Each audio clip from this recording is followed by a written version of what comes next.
The quiet that settled over the Texas hill country at 4:30 in the morning was not an empty stillness, but a deep, breathing sanctuary forged from 20 years of my own sweat and unyielding labor. Sitting at the corner desk in my office, framed by the soft amber glow of a low desk lamp, I looked down at the confidential report sent from a private investigator in San Antonio. My thumb traced the crisp white paper, lingering over a single damning paragraph near the bottom of the second page. A former 4-month engagement in Billings, Montana, that vanished overnight the moment a financial net worth audit returned lower than expected. At 40 years old, having built and preserved this $60 million ranch from the ground up after my father passed, I had learned to read human character with the same quiet precision I used to gauge approaching winter storms. Beside my leather armchair, Barnaby, our 11-year-old golden retriever, lifted his graying muzzle from the rug, his warm amber eyes reflecting the soft lamplight. He thumped his heavy tail twice against the hardwood floorboards before resting his chin back on his paws, offering the silent, instinctive comfort only an old dog truly understands. I folded the investigator's document with slow, deliberate hands and slid it deep into the mahogany drawer, refusing to let bitterness cloud my judgment before the day had even begun. Outside the window, the dark silhouette of the live oak ridge stretched into the pre-dawn mist, standing as a timeless testament to resilience, quiet strength, and unassailable grace. Standing up from my desk, I walked over to the kitchen counter, where my old metal thermos rested beside the stove. The painted green exterior had worn down to bare silver steel in the places where my fingers always gripped it, and the handle was firmly bound with black electrical tape I had wrapped around it back in 2009. My father had bought that thermos at a hardware store in Fredericksburg during the bitter winter we finally cleared our debts, handing it to me with a rough, loving smile and telling me that hard work carried its own quiet dignity that no amount of money could ever purchase. 14 years later, despite receiving dozens of shiny, stainless steel replacements from well-meaning friends, I still poured my first morning coffee from this dented vessel every single day at 5 in the morning. It remained a sacred physical bridge to my father's memory, reminding me of the bone-deep lessons of humility, honesty, and self-reliance that formed the true foundation of this land. I took a slow sip of the scalding dark roast, feeling its familiar warmth spread through my chest as I gazed at his framed photograph hanging on the kitchen wall. He stood in the center of the young vineyard, mud caked on his knees, laughing freely at something forgotten long ago. I whispered a quiet prayer to his memory, hoping with all my heart that my instincts about my son's new girlfriend were wrong, yet knowing that the land never lies about the true nature of those who walk upon it. My mind drifted back to the phone call I had received 4 days ago from my 20-year-old son, Ethan. His voice over the line had carried a forced, unnatural brightness, a particular performance of enthusiasm that a mother recognizes instantly when her child is trying to convince himself as much as the listener. He had spoken eagerly about bringing Savannah Vance to the ranch for the weekend, emphasizing how smart and ambitious she was and how much she longed to see our whole family property. Yet, beneath his rapid sentences, I had caught the brief, heavy pause of lingering uncertainty, a quiet hesitation that revealed his own unspoken doubts about dating an urban public relations executive 7 years his senior. Ethan possessed his grandfather's sharp intuition and gentle heart, but at 20, he had not yet fully learned to trust his inner voice above the glamorous allure of sophisticated promises. Barnaby ambled across the pine floorboards and pressed his warm weight against my shins, letting out a long, resonant sigh that sounded remarkably like human resignation. I gently scratched the soft velvet behind his ears, marveling at how animals perceive emotional truths without the interference of spoken words. Raising Ethan as a single mother on this demanding working ranch had forged an unbreakable bond of loyalty between us, built on mutual respect and shared sacrifice. I knew I could not fight his battles for him, but I was fiercely determined to ensure that his generous spirit and rightful inheritance were protected from those who viewed love as merely a strategic business transaction. By 5 a.m, the deep blue of early dawn had washed over the horizon, bringing a thin, cold drizzle that made the cedar breaks smell sharp and clean. I pulled on my worn canvas jacket, laced up my dark leather work boots, and headed out toward the north pasture line, where 3 cedar fence posts had been leaning since the last heavy rain. Barnaby trotted faithfully beside me, entirely unbothered by the wet grass as we walked the perimeter of the dark hill country soil that stretched silent and breathing beneath the gray sky. I found that one section of barbed wire had come down completely overnight. Its main support post snapped clean at ground level. For 2 solid hours, I worked in the steady rain with cold hands and a heavy post driver, channeling my anxious thoughts into the grounding, rhythmic physical labor of sinking a fresh cedar post deep into the earth. Some problems in this life can be fixed cleanly with your own 2 hands, and I have always preferred those to the complicated tangles of human deceit. By the time I finished securing the high-tensile wire and testing the tension, steam was rising from my damp canvas shoulders, and thick, sticky streaks of red hill country clay mud had caked along the soles and sides of my boots. Working the land requires absolute honesty, because this Texas soil does not yield to polished rhetoric or superficial vanity. It honors only those who are willing to bleed, sweat, and stand firm against the elements. Returning to the main house, I stopped in the kitchen doorway and wiped my face with a towel, watching Sam Miller move through the dining room with quiet, deliberate reverence.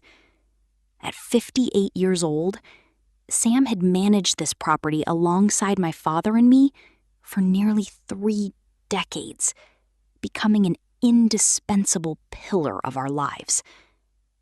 He was setting the long oak table, a piece of family furniture we had not used for a formal dinner since my father passed away. Sam placed each silver fork and linen napkin with meticulous care, his weathered hands moving with the unspoken respect that people reserve only for traditions that truly matter to their souls. When he reached the far end of the long table, he paused for a brief moment, smoothing the cloth flat with his palm in a gesture that felt like a silent blessing. He looked up, meeting my eyes across the room with a calm, steady gaze that communicated years of shared history and mutual understanding without requiring a single spoken word. Out on the long gravel driveway, past the cattle guard, 2 pairs of bright headlights cut through the cold drizzle, turning off the county road toward the porch. Ethan's heavy pickup truck was leading the way, with Savannah's sleek silver Mercedes sedan trailing closely behind it. I set my empty coffee mug in the sink, looked down at the dark red mud caked on my work boots, and decided against changing them, stepping out onto the front porch, ready to face whatever truth this evening was destined to reveal. The morning arrived, not with a grand flourish of golden light, but with a quiet, pearlescent haze that settled over the porch like a soft, breathy sigh. For months, the noise of grief had felt like a persistent, mechanical hum in the back of my throat, a relentless engine driving me toward exhaustion. Yet, as the damp autumn air brushed against my knuckles, I realized the storm had finally run out of rain. The wreckage was still there, of course. Unopened letters stacked on the weathered oak table, forgotten coffee cups, and the heavy silence of a house that had held too many unspoken apologies. But sitting on those cedar steps, wrapped in a blanket that carried the faint, nostalgic scent of lavender and dried wood, I stopped trying to sweep the shattered pieces away. Real healing is rarely the dramatic breakthrough, the sudden epiphany on a mountaintop. It happens in these microscopic pauses, when you finally lower your defenses and allow yourself to feel the full weight of where you are. The pain wasn't gone, nor was the subtle ache in my chest that flared whenever I thought about what could have been, but its texture had changed. It no longer felt like jagged glass scraping against my ribs. Instead, it had softened into something resembling river stones. Worn, heavy, yet undeniably smoothed by time. I took a deep, deliberate breath, tasting the cold crispness of the changing season, and surrendered to the quiet truth that survival itself was a silent form of grace. By mid-afternoon, the fog had yielded to a pale, amber sunlight that stretched long shadows across the overgrown garden. I wandered down the flagstone path, watching how the wild blackberry vines had crept over the weathered wooden fence, unbothered by the frost that had nipped their leaves. There was an old workbench under the spruce tree, built by hands that were no longer here to hold mine, covered in a fine dust of forgotten projects and dry leaves. As I brushed my fingers over the rough pine grain, my neighbor, Mr. Henderson, leaned over the low stone wall with a basket of apples from his orchard. He didn't ask how I was holding up. He didn't offer empty platitudes or pretend that the silence between us needed filling with cheap comfort. Instead, he simply set two heavy, sun-warmed Honeycrisps on the fence post, smiled with the quiet understanding of a man who had buried his own share of dreams, and walked back toward his barn. That simple, wordless exchange felt like a gentle anchor dropping into deep, turbulent waters. People here often spoke in actions, understanding that human connection isn't about fixing someone's heartbreak, but merely bearing witness to it.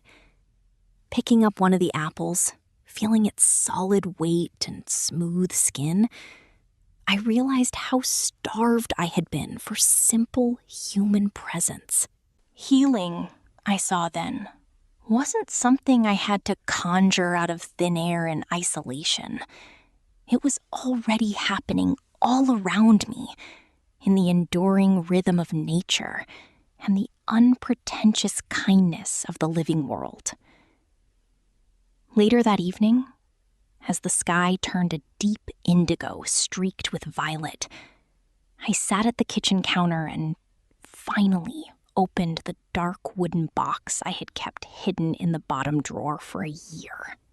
Inside lay the photographs, the handwritten journals, and the lingering remnants of a life I had desperately tried to preserve long after its foundation had crumbled.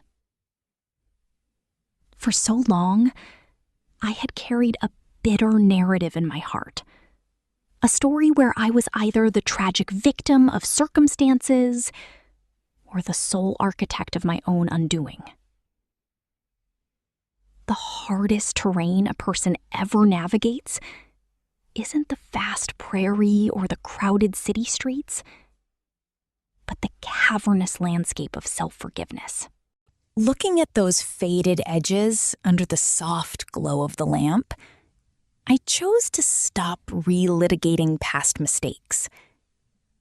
I realized that holding on to anger is clutching burning embers, expecting someone else to get scorched while your own skin blisters in silence. The past was an unalterable territory, but my interpretation of it was entirely mine to claim. I didn't need a neat resolution, an explicit apology, or a grand reconciliation to find closure. Grace, I discovered in that quiet kitchen, was not something bestowed upon you by the people who hurt you. It was a sanctuary you built within yourself when you finally decided to put down your heavy armor. I closed the box softly, not with resentment or defeat, but with the profound acknowledgement that every trial had served as a necessary milestone along the long road home. The following morning, I began the quiet work of rebuilding, not in sweeping, dramatic gestures, but in the deliberate, ordinary rituals that quietly sustain a human life. I cleared the lingering gray dust and forgotten clutter from the study, threw open the wide glass windows to let the crisp mountain wind blow away the stale residue of yesterday, and set up my typewriter, facing the autumn yard. There is a certain pragmatism in rolling up your sleeves when your world feels diminished, an unshakable belief that purpose is found not in waiting for inspiration, but in the simple act of placing one rough stone upon another. I made fresh coffee, listening to the dark liquid bubble into the pot, and began to write again. Not to fix the world or impress an invisible audience, but simply to give voice to the quiet truths I had gathered in the dark. I planted winter bulbs in the damp soil near the porch, pushing them deep into the dark, cold earth with my bare thumb, trusting that even under frozen ground, something vibrant was patiently preparing its return. Rebuilding didn't mean denying the pain of the past. It meant expanding my capacity to hold both joy and sorrow at the exact same table. It was the realization that happiness isn't a permanent destination where you arrive and unpack forever, but an intentional daily practice, a conscious choice to notice the amber light on the kitchen wall, the scent of cedar, and the steady, unbroken cadence of my own resilient heart. Now, as twilight settles over the rolling hills of the valley, I stand on the edge of the open pasture, looking out toward an expansive horizon, illuminated by the last embers of daylight. The open road stretches ahead, no longer looking like an intimidating, lonely expanse, but like a grand invitation to belong to the world once more. We are all, in some profound sense, perpetually unfinished, carrying the scars of our former seasons, while continually growing fresh leaves toward the light. If my journey has taught me anything, it is that brokenness is not the end of a story, but the precise place where light and wisdom leak back in. I do not have to conquer my past or erase my grief to live a life of beauty and meaning. I simply have to step forward with open hands and allow the grace of today to catch me. As the evening breeze carries the distant call of a red-tailed hawk soaring high above the pines, I feel a quiet, luminous peace settling in the deepest fibers of my being. A certainty that I am whole, that I am worthy, and that the world is far more forgiving than we ever dare to imagine. The stars are beginning to ignite one by one in the vast sky, casting their ancient light upon the pathway.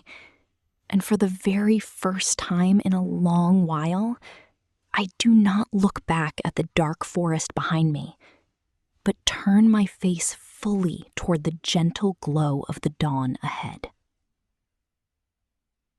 Morning arrived not with a sudden burst of sunlight, but as a slow, deliberate breathing of pale indigo across the rim of the frost-bitten hills.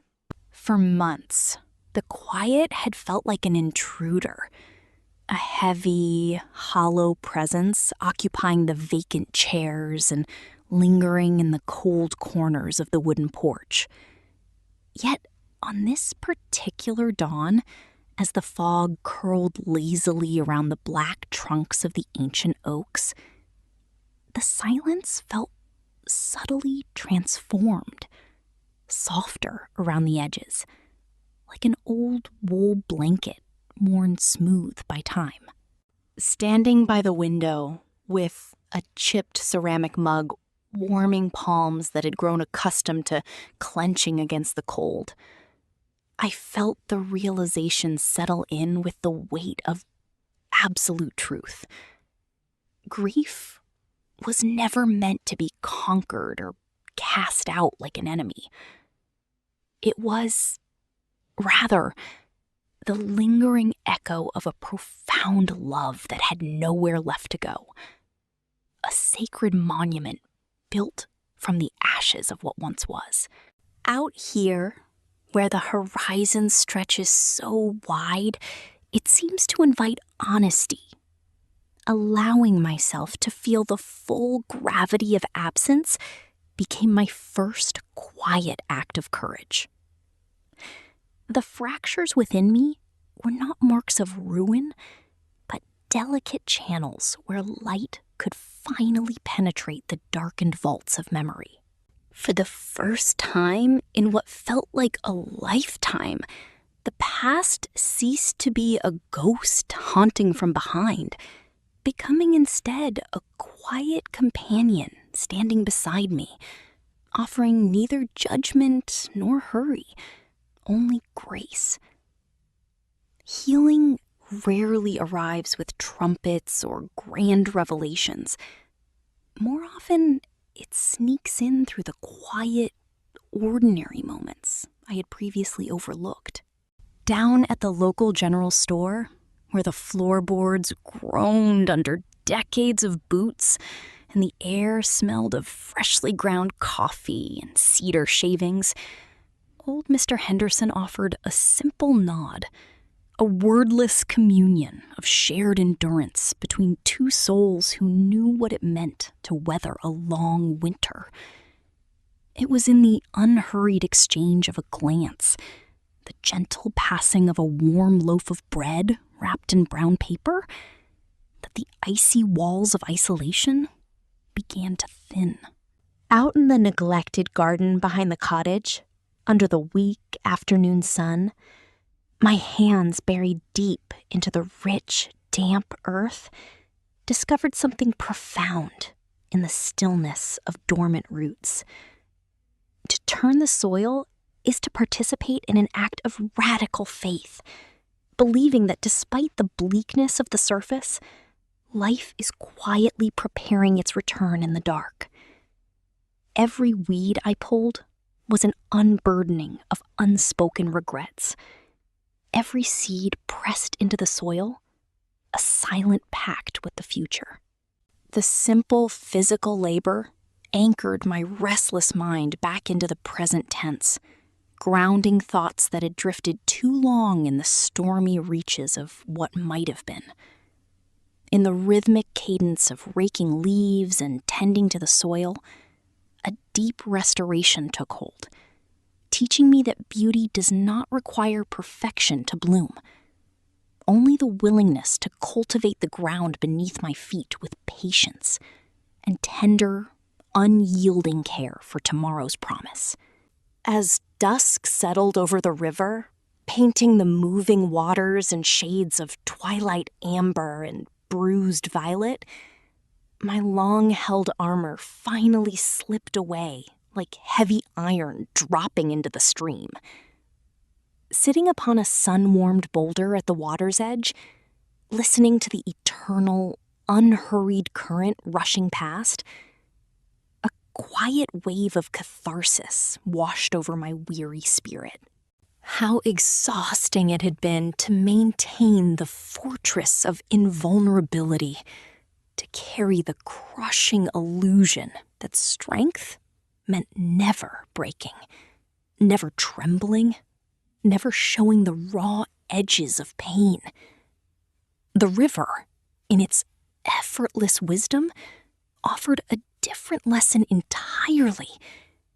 It did not fight the obstacles in its path, but carved its way through solid rock by yielding, by flowing, by soft persistence. Watching a fallen leaf drift effortlessly along the ripple, a dam broke within me. Tears that had been withheld for years fell freely, hot and cleansing against wind-chilled cheeks. They were not tears of defeat or bitterness, but the sweet release of a soul exhaling its long-carried burden into the night.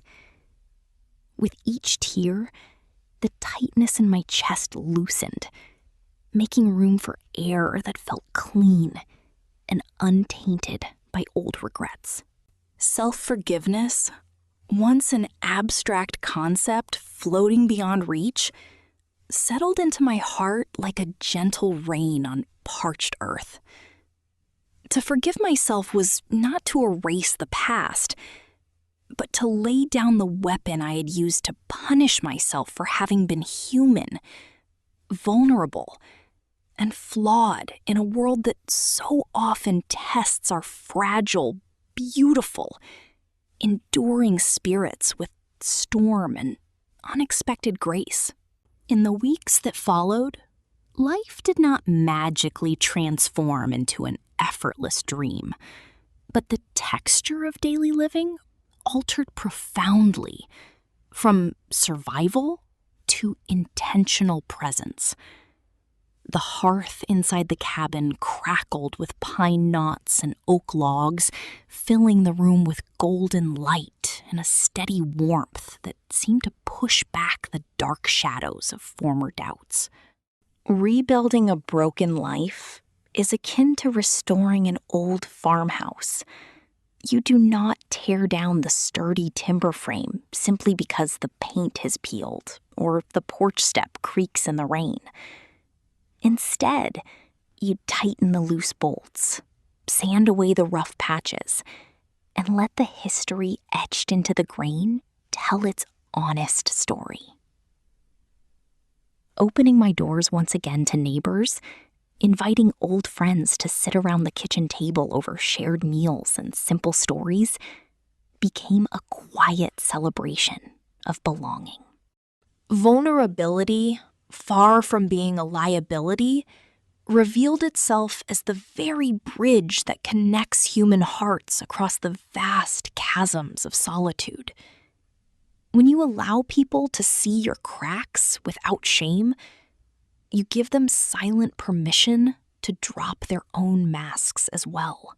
In that sacred space of mutual honesty, deep healing flourished like wild clover in summer, reminding me that no one is meant to walk through the wilderness entirely alone, and that true strength lies in our willingness to hold space for one another's brokenness with grace, patience, and quiet, enduring tenderness through every season of renewal and growth. When spring finally broke across the valley, spilling emerald green over the sleeping meadows and coaxing yellow wildflowers from the thawing hillside, it felt less like a change in weather and more like a resurrection of the spirit.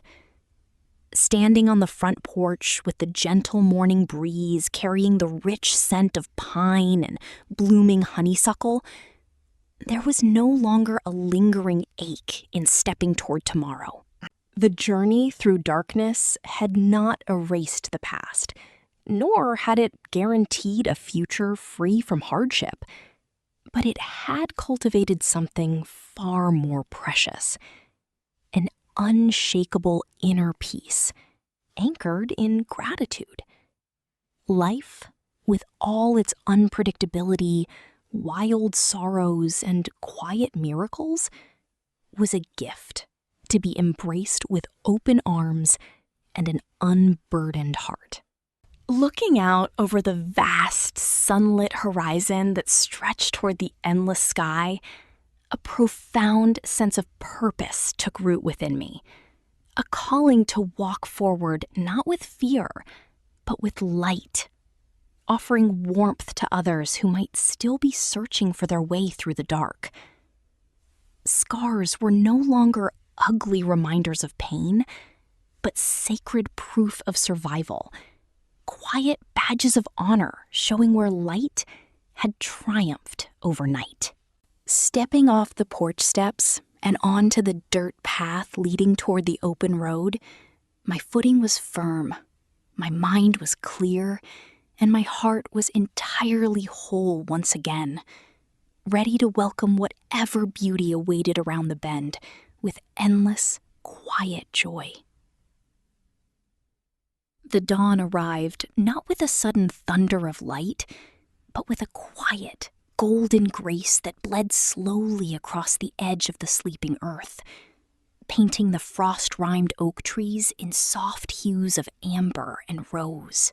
Standing on the porch with a simple ceramic mug cradled between my weathered hands, I watched the rising mist lift off the river valley like a solemn breath long held and finally released. For years, the heavy shadow of accumulated grief had hung over this homestead, a silent storm that refused to clear, making every winter feel interminable, and every twilight a bitter reminder of what had been taken away.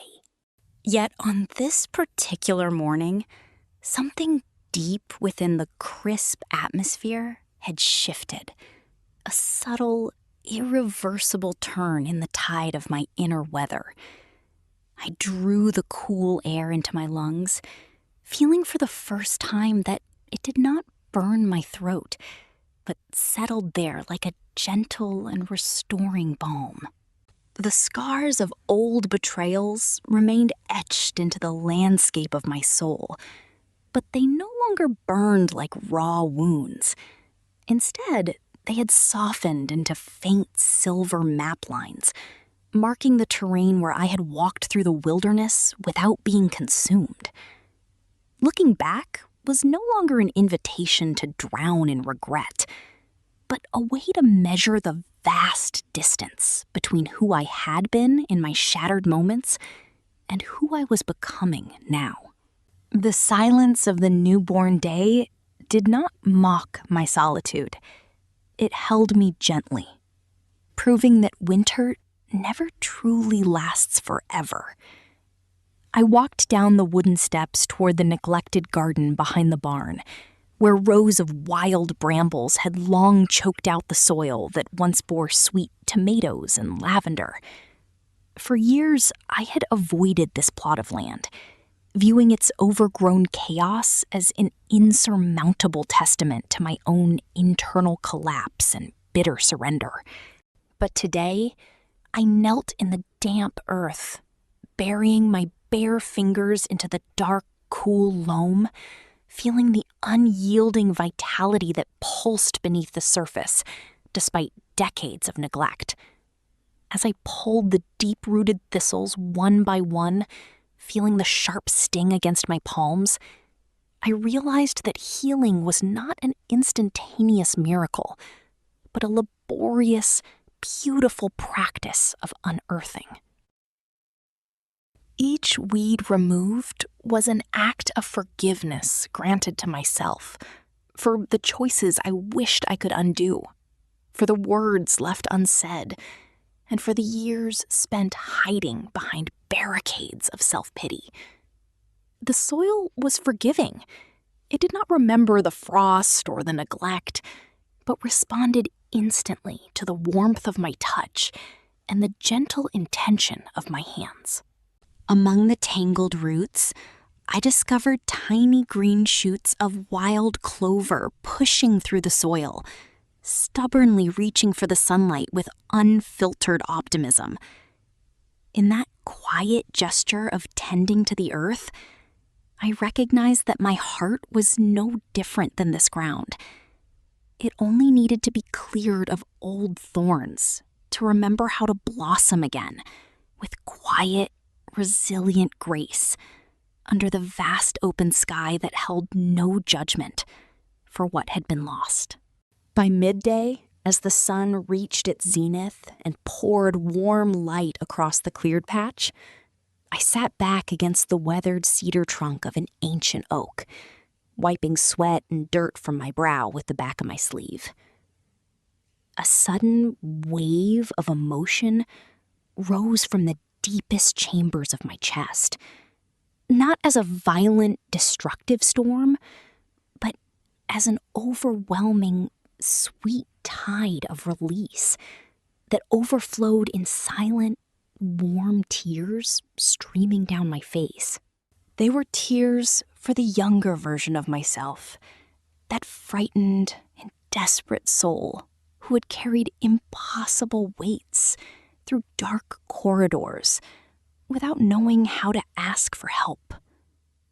I reached inward and embraced that ghost of my past, offering her not the harsh judgment I had harbored for so long, but the unconditional compassion I would offer a tired child returning home after a long journey.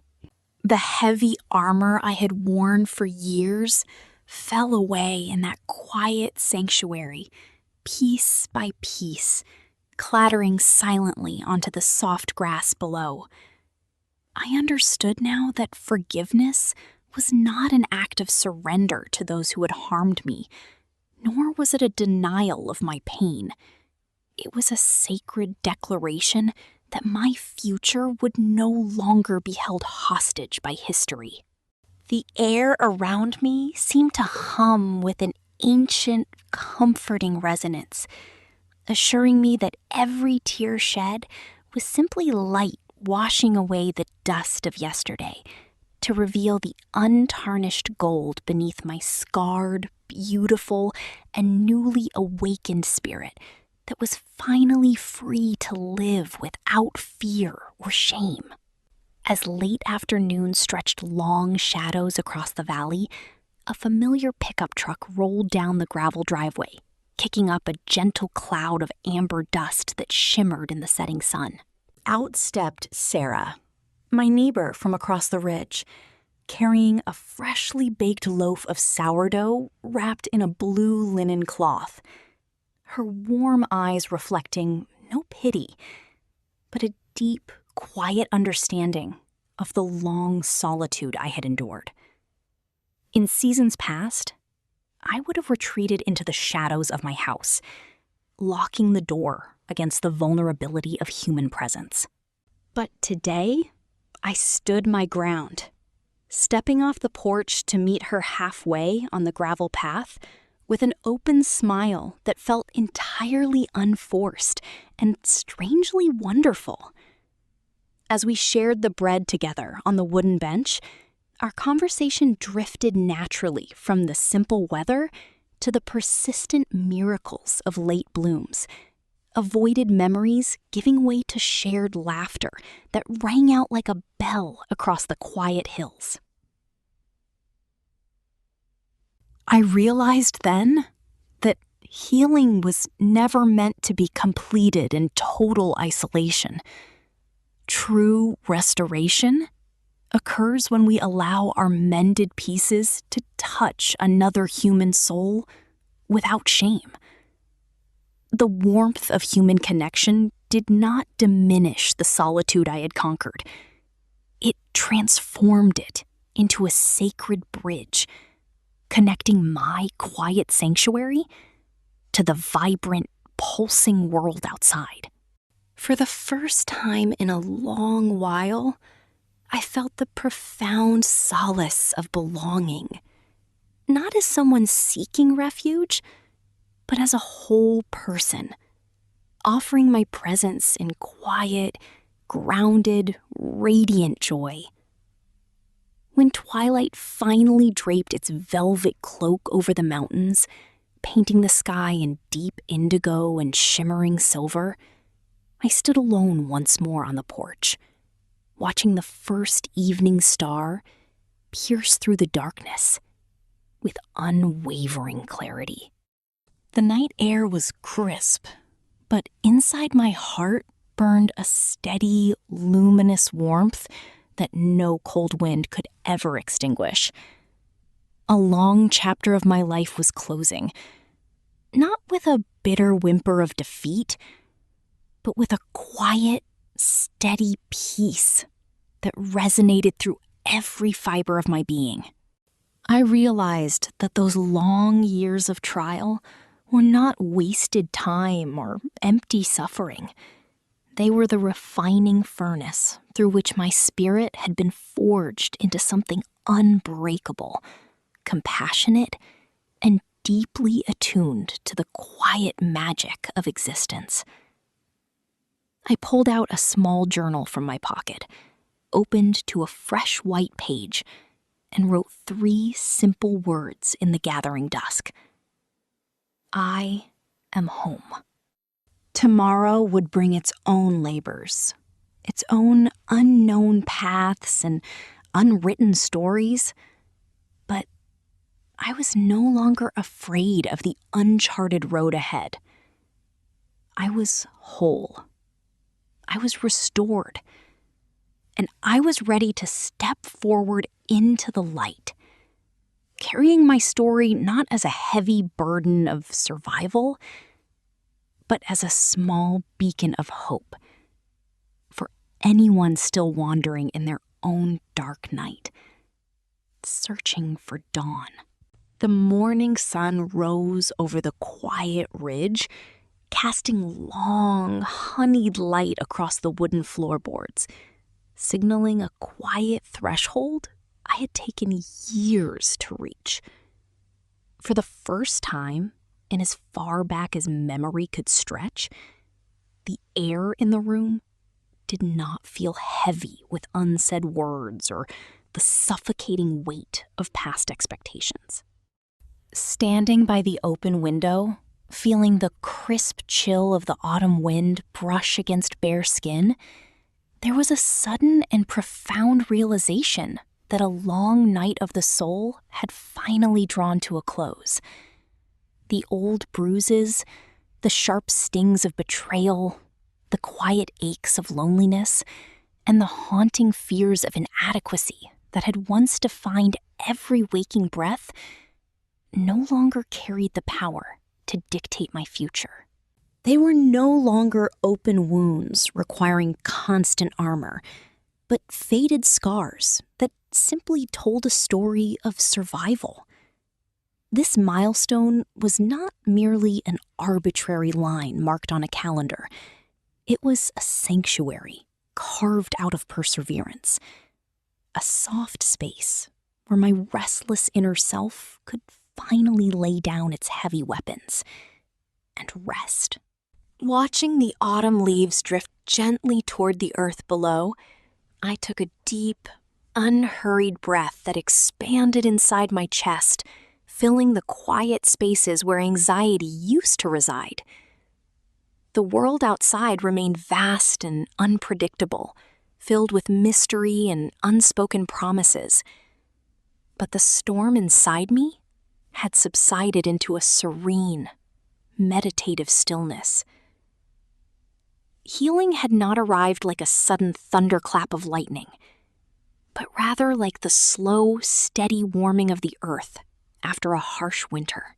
Walking down to the edge of the glass-like lake, where old dreams had once been built and subsequently shattered, every step felt deliberate, grounded, and intensely sacred.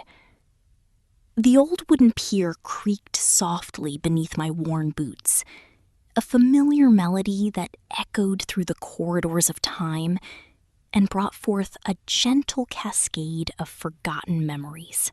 Reaching into my jacket pocket, my fingers closed around a handful of smooth, river-worn pebbles, each one representing a secret grief I had carried for far too long. There was the pebble of regret for words spoken in anger, the stone of sorrow for people who had drifted away like morning mist, and the weight of self-doubt that had kept my spirit tethered to the mud for years. One by one, with emotion that was both a tender farewell and a firm act of liberation, I tossed each stone into the calm water, watching the circular ripples expand until they melted back into the endless blue. Forgiveness did not mean forgetting the path that brought me here, nor did it require excusing the cruelty that may have touched my tender heart along the way. Rather, it was the courageous decision to unburden my soul so it could fly again. As the last pebble sank quietly to the soft lake bed below, the surface smoothed out once more, mirroring the vastness of the pale sky above.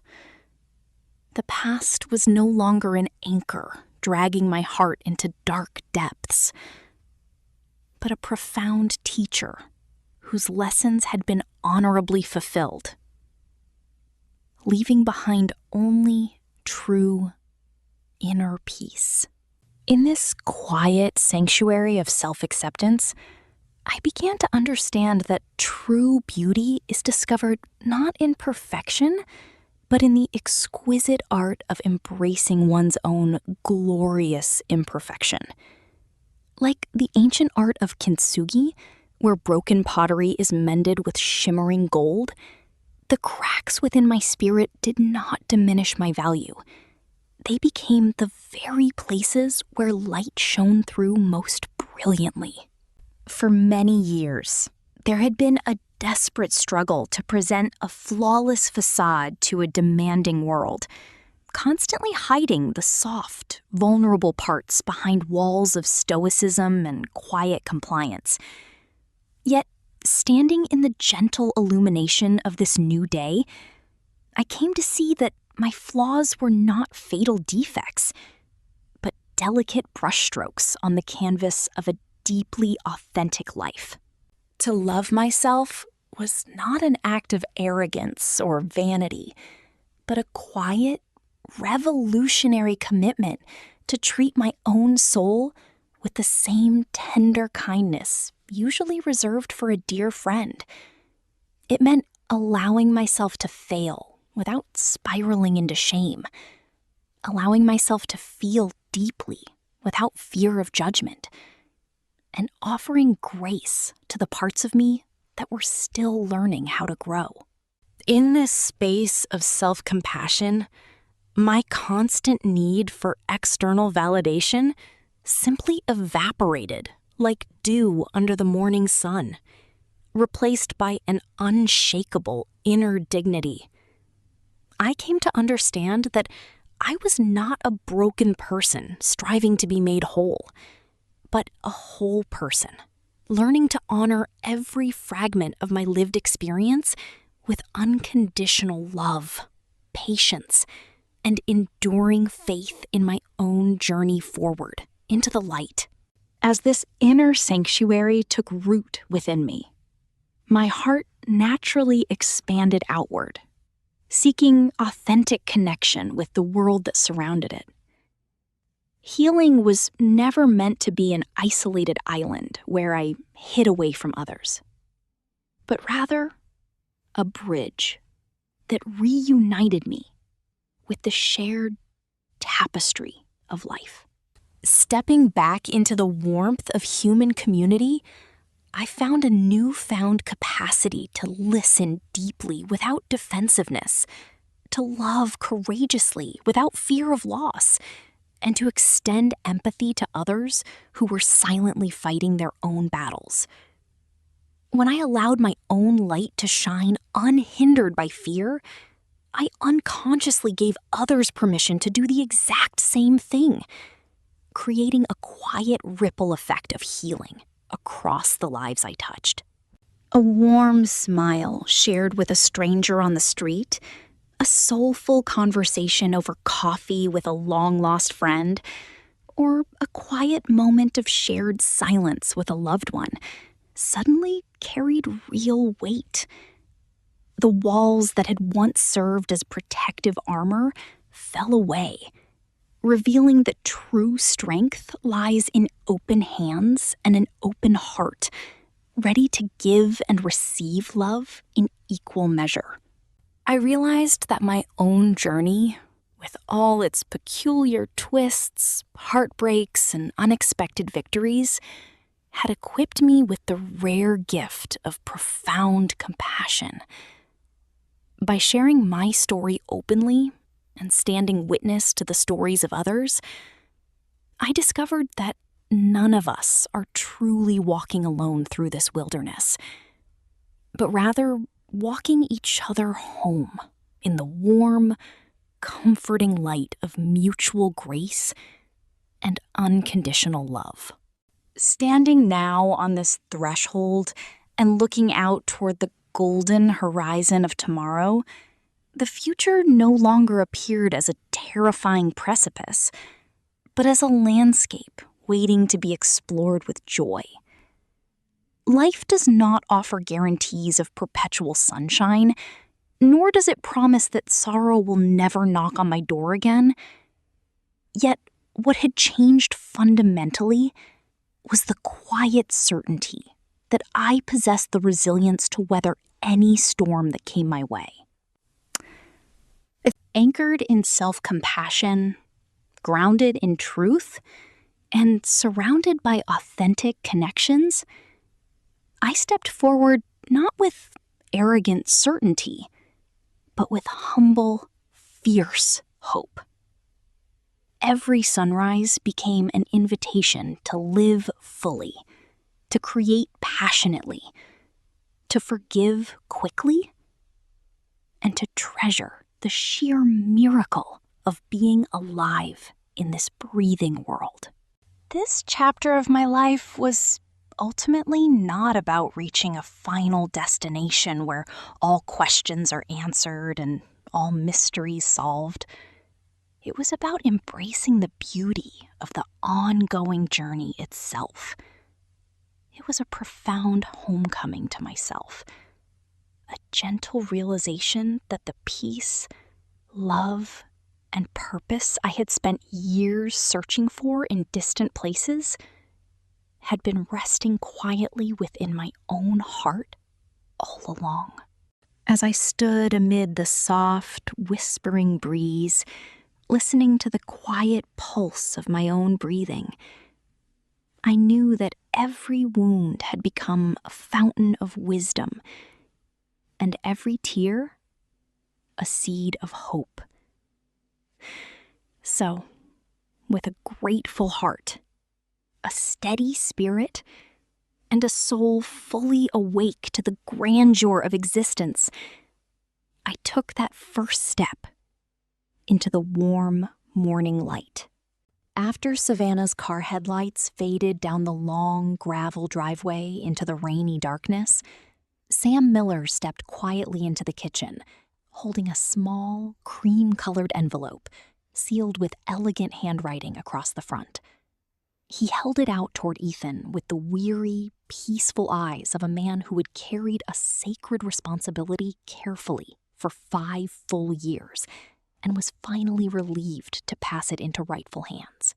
Sam softly explained that Ethan's grandfather had given him this sealed document shortly before he passed away, instructing him that he would know instinctively when the exact moment had arrived to deliver it to his grandson. Ethan reached out with trembling fingers, taking the envelope as his knuckles tightened around the crisp paper. Recognizing his grandfather's distinctive script, framing his childhood nickname, Sam explained that Ethan's grandfather was a visionary attorney who had spent 6 months structuring legal trusts and ironclad land protections to ensure that the $60 million estate I had built could never be dismantled by predatory outsiders or reckless financial schemes. Sam recalled how the old man had looked out over the vineyard and declared that a legacy built over 40 years of honest sweat should never be lost to a moment of careless human misjudgment. Ethan held the document against his chest with both hands, feeling the overwhelming weight of ancestral devotion, while I watched my son from across the room with profound affection. In that quiet, the long dining room felt cleansed of every superficial insult, transformed into a sanctuary of enduring family honor and timeless truth. Sam set 2 steaming mugs of black coffee on the wooden kitchen table, refilled the dented metal thermos, and quietly stepped outside into the dark night air to give my son and me our privacy. Ethan sat across from me, breaking the wax seal with careful hands and unfolding his grandfather's handwritten letter, written on yellowed parchment paper 3 weeks before his peaceful death. Ethan read the faded cursive ink aloud in a low, husky voice that trembled with deep emotion as the old wisdom filled the whole quiet room. His grandfather had written that he was not worried about the physical land because the soil belonged to those who loved it. But he urged Ethan to pay close attention to human. Instead, the real test of integrity is watching how a person treats someone who can do absolutely nothing for them. The worker in the mud, the elderly, or the quiet helper in the background. The letter reminded Ethan that true love is an unearned gift, rooted in mutual respect, while vanity is merely a fragile shadow that dissolves when confronted by genuine hardship. Ethan held the yellowed page in his hands for a long, silent minute, letting his grandfather's words wash over him, realizing that the painful lesson he had endured tonight was a gift meant to protect his heart from future betrayal. I reached across the kitchen table, covering Ethan's trembling hand with my calloused palm, offering the warm, grounding touch that had comforted him through every storm of his childhood. I looked into my 20-year-old son's eyes with deep maternal tenderness, assuring him that wanting to believe in someone's goodness was never a sign of weakness, but proof of a generous, open heart. I reminded him gently, though, that love without firm boundaries is merely an invitation for self-destruction, and that true maturity requires defending the dignity of those who raised you without hesitation. I urged him never to let anyone, regardless of their beauty, status, or sophisticated promises, diminish the hard-working people who had poured their blood and sweat into building his foundation. Ethan nodded hard, tears finally spilling over his lashes, as he confessed the lingering guilt of having let Savannah's disrespectful remarks hang in the air for 8 months before taking action. I squeezed his hand tightly, assuring him that forgiveness begins within one's own heart, and that the pain he felt tonight was not a mark of failure, but the necessary fire that forges true character. I reminded him that he was his grandfather's grandson, and my beloved son, a young man raised on land that honored truth above illusion, fully capable of standing tall in his own power. In that intimate, healing moment between us, years of silent doubt dissolved, leaving Ethan anchored in an unshakable sense of self-worth and family pride that no future hardship could shatter. As the first light of dawn began to break across the eastern horizon, the dark storm clouds parted, allowing a soft golden radiance to wash over the quiet Texas hill country landscape. The rain had finally stopped, leaving the morning air cool, cedar sharp, and so intensely clean that breathing it felt like a quiet act of renewal. I sat on the wooden bench in the mudroom, lacing up my dark leather work boots, the very boots my father had bought me 14 years ago, worn smooth by thousands of hard-working mornings on this land. Barnaby trotted faithfully to my side, his graying muzzle pressing warmly against my palm as his tail wagged in wide, contented arcs, completely unconcerned by the damp morning grass waiting outside. I stepped off the back porch into the soft earth, walking out toward the vineyard with Barnaby trotting close at my heel, feeling the quiet pulse of the land resting beneath my feet. I walked up the gentle slope to the ancient, 200-year-old live oak tree where my father is buried, watching the rising sun illuminate the dark green grapevines stretching far below. The morning mist was lifting off the valley floor, revealing the vast, unshakable beauty of a homestead built on honesty, relentless sweat, and unconditional family love. Standing beneath the sweeping oak branches, I felt an overwhelming wave of deep, lasting peace settle into my chest, knowing that my father's legacy remained secure and that my son had finally found his way back home. Looking out over the flourishing vineyard as the morning sun warmed the cool air, I knew with certainty that the greatest victory in this life is never about public retribution or watching your detractors fail in shame. True victory lies in building a life so grounded in truth, so purposeful, and so full of love that those who sought to diminish you no longer hold any power over your spirit. I had walked through the dark shadows of solitary labor, deception, and condescension, emerging not as a scarred victim, but as a mother whose dignity could never be compromised by human greed.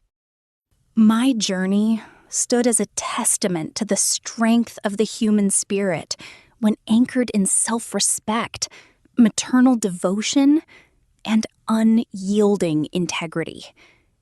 In a world that so often measures human worth by superficial status and polished illusions, this quiet corner of Texas hill country reminded me that true wealth is forged in the character of those who work, love, and protect what matters most. Standing beside my son and my faithful dog, beneath the canopy of the ancient live oak, I breathed in the fresh morning air, completely at peace with the path behind me and hopeful for the years ahead. I had chosen my dignity, my family, and my land. And looking out toward the horizon of tomorrow, I knew that choosing truth was the best decision I would ever make.